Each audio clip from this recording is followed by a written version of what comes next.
నమస్తే, welcome to yoga flow with Ashwini. పొట్ట తగ్గించుకోవడం కోసం ఈరోజు చాలా సింపుల్ మూమెంట్. క్లాసెస్ రెగ్యులర్గా జరుగుతున్నాయి, ఇంట్రెస్ట్ ఉంటే స్క్రీన్పై కనిపిస్తున్న నెంబర్కి కాంటాక్ట్ అయ్యి జాయిన్ అవ్వండి. హ్యాండ్స్ ఇలా తీసుకోవాలి, బ్రీత్ ఇన్, బ్రీత్ అవుట్ చేస్తూ పొట్టని లోపలికి తీసుకుంటూ ఇలా బెండ్ అవ్వాలి. ఓకే, బెండ్ అయ్యి మోచేతుల్ని మోకాళ్ళకి టచ్ అయ్యేలా చూడాలి.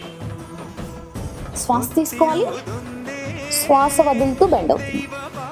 పొట్ట చూడండి బాగా లోపలికి స్క్వీజ్ చేసినట్లు అలా లోపలికి వెళ్తుంది.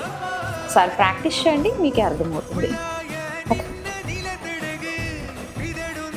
వీటిని 20 నుండి 40 వరకు మీరు ఎన్ని చేయగలిగితే అన్ని మీ రెగ్యులర్ ప్రాక్టీస్లో యాడ్ చేసుకొని ట్రై చేయండి. నా టీచింగ్ మెథడ్స్ మీకు నచ్చినట్లయితే మన క్లాసెస్లో జాయిన్ అవ్వండి. ఈ ప్రాక్టీసెస్ యూస్ఫుల్ అనిపిస్తే లైక్, షేర్ అండ్ సబ్స్క్రైబ్ చేయండి. నమస్తే, హరి.